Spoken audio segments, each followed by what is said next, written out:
कि एफडी क्या है, किसे करनी चाहिए, कितना समय, कौन सा प्लान और किस उम्र में क्या बेहतर है। और एक बड़ा सवाल, मंथली इंटरेस्ट लें या मैच्योरिटी पर। और एक और महत्वपूर्ण सवाल कि ऑटो रिन्यूअल रखना चाहिए या नहीं। जब शोर बहुत हो तब सच पहचानना मुश्किल हो जाता है, इसलिए यहाँ भावनाएं नहीं, पैसा बोलता है। यह वीडियो केवल शैक्षणिक और सूचना के उद्देश्य से बनाया गया है। इसमें दी गई जानकारी निवेश सलाह नहीं है। किसी भी प्रकार का निवेश करने से पहले अपने वित्तीय सलाहकार से परामर्श अवश्य लें। निवेश बाजार जोखिमों के अधीन है। पिछला रिटर्न भविष्य के रिटर्न की गारंटी नहीं देता। इस विषय में बताए गए उदाहरण केवल समझाने के लिए हैं। नमस्कार, मैं हूं डॉक्टर गौतम पांडे और आप देख रहे हैं जीपीएन बिहार, सच्ची बात सटीक विश्लेषण।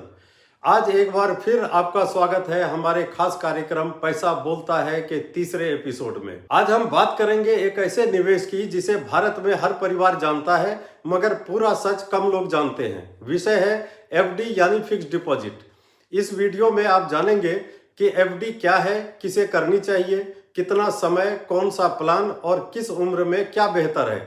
और एक बड़ा सवाल, मंथली इंटरेस्ट लें या मैच्योरिटी पर। और एक और महत्वपूर्ण सवाल कि ऑटो रिन्यूअल रखना चाहिए या नहीं। वीडियो के अंत में मैं आपको एफडी बनाम इन्फ्लेशन और एफडी बनाम अल्टरनेटिव्स की एक छोटी तुलना भी दूंगा। वीडियो को अंत तक जरूर देखिए, क्योंकि एफडी का निर्णय जितना सरल दिखता है उतना है नहीं।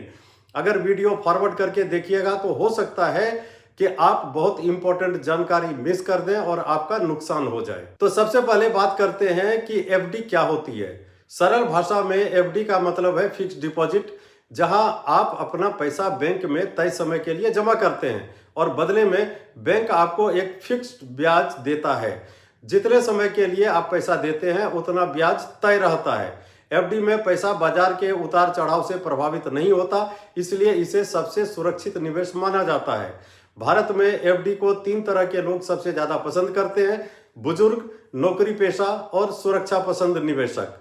कई बार आप भी सोचते होंगे कि एफडी इतना लोकप्रिय क्यों है, तो आपको बता दूं कि एफडी की लोकप्रियता के 3 मुख्य कारण हैं। पहला है सुरक्षा। एफडी में पैसा बैंकिंग रेगुलेशन के तहत सुरक्षित माना जाता है।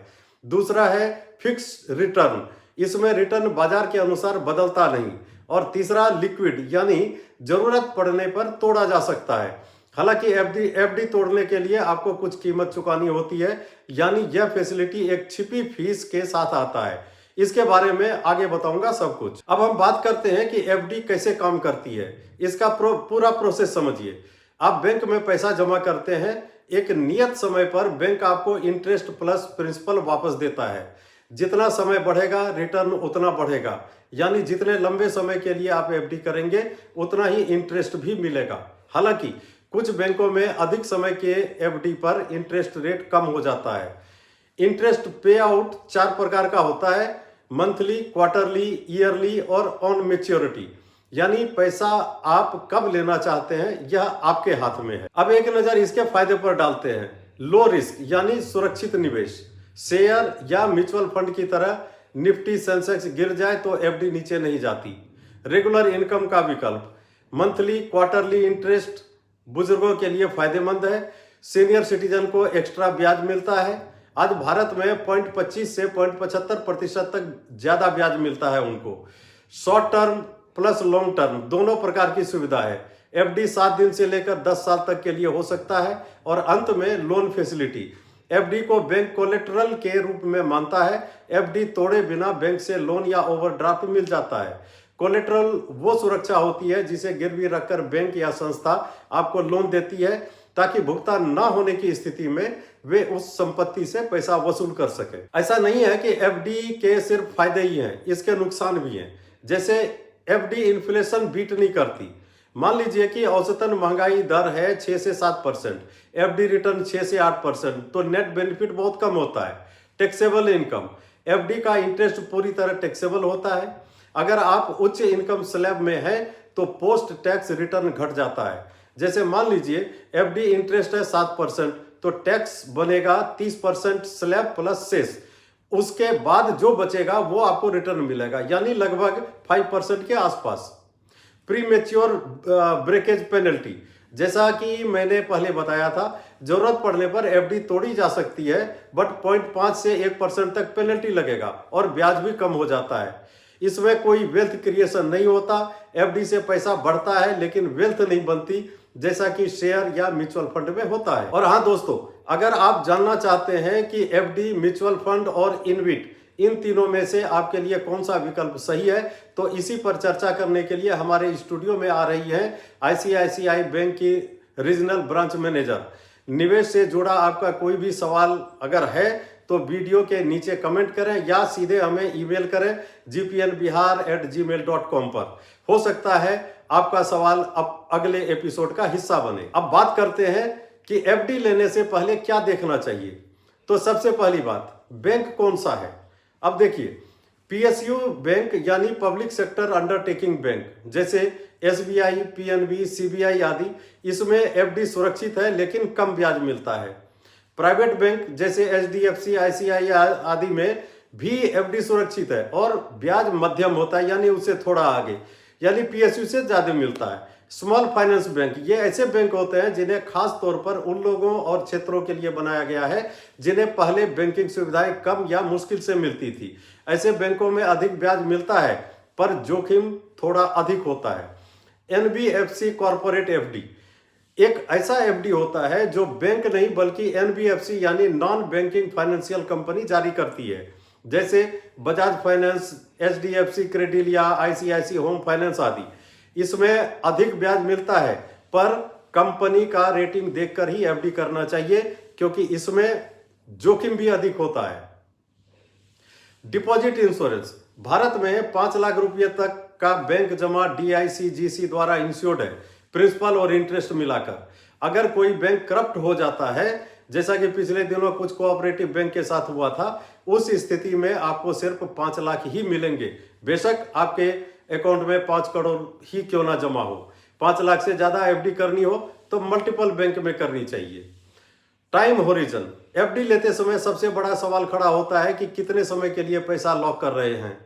1-2 साल के लिए एफडी ठीक है, रिटर्न भी काम चलाने लायक मिल जाता है, लेकिन 7 से 10 साल के लिए एफडी उतना फायदा नहीं देता क्योंकि महंगाई आपके रिटर्न की कीमत खा जाती है। एफडी किसे और कितनी करनी चाहिए ये मैं आपको आगे बताने वाला हूं और एक फाइनेंशियल एक्सपर्ट की सलाह भी बताऊंगा, इसलिए वीडियो अंत तक देखिए। उससे पहले जानते हैं कि कौन सी उम्र में कितनी एफडी करनी चाहिए। अब सबसे बड़ा सवाल है कि कौन सी उम्र में और कितनी एफडी करनी चाहिए। ये तो कोई वैसे फैंसी थ्योरी नहीं है बल्कि एक प्रैक्टिकल फ्रेमवर्क है जो असल जिंदगी में काम आता है। अगर आपकी उम्र 20 से 30 है, ये उम्र होती है करियर बनाने की और पैसा बढ़ाने की, इसलिए एफडी यहां न्यूनतम रखें, बस इमरजेंसी फंड के लिए 6 महीने या 1 साल तक का खर्च काफी है। 30 से 45 अब खेलने का तरीका बदल जाता है, जोखिम भी लेना है और स्थिरता भी चाहिए, इसलिए एफडी आपके कुल पोर्टफोलियो का 10 से 20% तक ठीक है, यानी कुछ पैसा ग्रोथ में, कुछ सेफ्टी में। 45 से 60 अब प्रायोरिटी बदल चुकी है, अब आपका गोल होना चाहिए कैपिटल को प्रोटेक्ट करना, इसलिए एफडी यहां 20 से 40% तक होना समझदारी है, जो बनाया है उसे गिराना नहीं है। 60 प्लस अब फोकस होता है रेगुलर इनकम और सेफ्टी पर, क्योंकि मार्केट के उतार चढ़ाव से ज्यादा परेशानी नहीं चाहिए इस उम्र में, इसलिए एफडी यहां 40 से 70% तक ठीक है। साथ में सीनियर सिटीजन एफडी और मंथली पे आउट वाले विकल्प बेहतर होंगे। अब आता है एफडी का एक और अहम सवाल, इंटरेस्ट कब लें, मंथली, क्वार्टरली या मैच्योरिटी पर। अगर आपको हर महीने 3 महीने में इनकम चाहिए तो मंथली या क्वार्टरली पे आउट बेहतर है आपके लिए। ये सीनियर सिटीजन्स और पेंशन वाले लोगों के लिए बहुत उपयोगी है। लेकिन अगर आपको इनकम अभी नहीं चाहिए और पैसा वापस एफडी में ही री इन्वेस्ट करना है तो मैच्योरिटी पर लेना ज्यादा लाभदायक है, क्योंकि यहां कंपाउंडिंग का पूरा फायदा मिलता है। एक उदाहरण से समझिए, 10 लाख की एफडी पर 7% ब्याज 5 साल के लिए अगर आपने दिया, अब मंथली पे आउट चुनते हैं तो इंटरेस्ट आता रहेगा लेकिन उसका कंपाउंडिंग नहीं होगा, और अगर मैच्योरिटी में चुनते हैं तो इंटरेस्ट कंपाउंड होकर पैसे लगभग 14 लाख रुपए तक पहुंच सकते हैं। तो निचोड़ बिल्कुल साफ है कि रेगुलर इनकम चाहिए तो मंथली या क्वार्टरली या ईयरली भी ले सकते हैं, और अगर वेल्थ बढ़ाना है तो मैच्योरिटी पे आउट ठीक रहेगा आपके लिए। क्या ऑटो रिन्यूअल रखना चाहिए? देखिए, इसके फायदे और नुकसान दोनों हैं। ऑटो रिन्यूअल ऑन होने पर एफडी खत्म होते ही फिर से बन जाती है, ब्याज अपने आप लागू हो जाता है और बैंक की गलती से पैसा आइडल नहीं पड़ता। लेकिन नुकसान यह होता है कि नए रेट लागू हो जाते हैं बिना आपसे पूछे, बिना आपकी उस समय आपकी जरूरत भी बदल सकती है, टैक्स प्लानिंग मिसमैच हो सकता है और सीनियर सिटीजन बढ़ी हुई ब्याज दर मिस कर सकते हैं। इसलिए फाइनेंस एक्सपर्ट सुझाव देते हैं कि ऑटो रिन्यूअल केवल तभी ऑन रखें जब पैसा निश्चित रूप से एफडी में ही रिन्यू करना हो। अब बात करते हैं एक बहुत जरूरी तुलना की, FD versus inflation versus alternatives की। देखिए, देश में इन्फ्लेशन औसतन 6-7% रहती है और एफडी आज 7 से 8% देती है। तो फर्क क्या है? 0 से 2%, वो भी टैक्स कटने के बाद। इसलिए एफडी से आप पैसा बचाते हैं लेकिन बढ़ाते नहीं है। अब सवाल इसके विकल्प क्या है? कुछ प्रैक्टिकल अल्टरनेटिव्स हैं, जैसे म्यूचुअल फंड, इक्विटी आदि।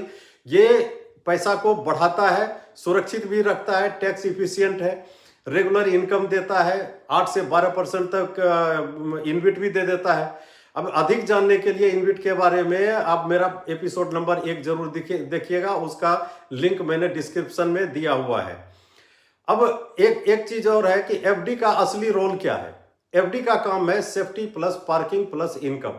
एफडी का काम वेल्थ क्रिएशन नहीं है, वेल्थ बनाता है समय, ग्रोथ एसेट्स और डिसिप्लिन। अब सवाल किसे और कितनी एफडी करनी चाहिए? अगर आप बुजुर्ग हैं तो एफडी बढ़िया है, इनकम भी मिलती है और सुरक्षा भी। अगर आप नौकरी पेशा हैं तो एफडी इमरजेंसी फंड और थोड़ी टैक्स प्लानिंग के लिए अच्छी है। और अगर आप बिजनेस करते हैं तो एफडी शॉर्ट टर्म पार्किंग के काम आती है। लेकिन अगर आप हाई टैक्स स्लैब में हैं तो बेहतर विकल्प डेब्ट फंड हो सकता है, क्योंकि वो ज्यादा टैक्स इफिशिएंट होता है। एक अंतिम सलाह, एफडी के बारे में एक समझदार लाइन है, एफडी पैसा बचाती है, बढ़ाती नहीं। लेकिन परिवार में एफडी का स्थान आज भी रहेगा, सेफ्टी के कारण। तो दोस्तों, इस एपिसोड में हमने समझा एफडी क्या है, इसके फायदे और नुकसान, किस उम्र में कितनी एफडी, मंथली वर्सेस मैच्योरिटी पे आउट, ऑटो रिन्यूअल का सच, टैक्सेशन प्लस इन्फ्लेशन का प्रभाव क्या होता है, ये भी हमने समझा।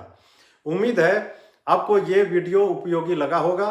तो वीडियो को लाइक और शेयर जरूर कीजिए और चैनल को सब्सक्राइब करना ना भूलें। अगले एपिसोड में देखिए इनविट, म्यूचुअल फंड और एफडी में क्या बेहतर होगा आपके लिए।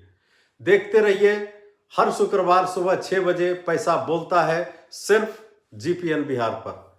Thank you. याद रखिए, ना वादे ना नारे, आखिर में पैसा बोलता है। तो देखते रहिए जीपीएन बिहार, सच्ची बात, सटीक विश्लेषण।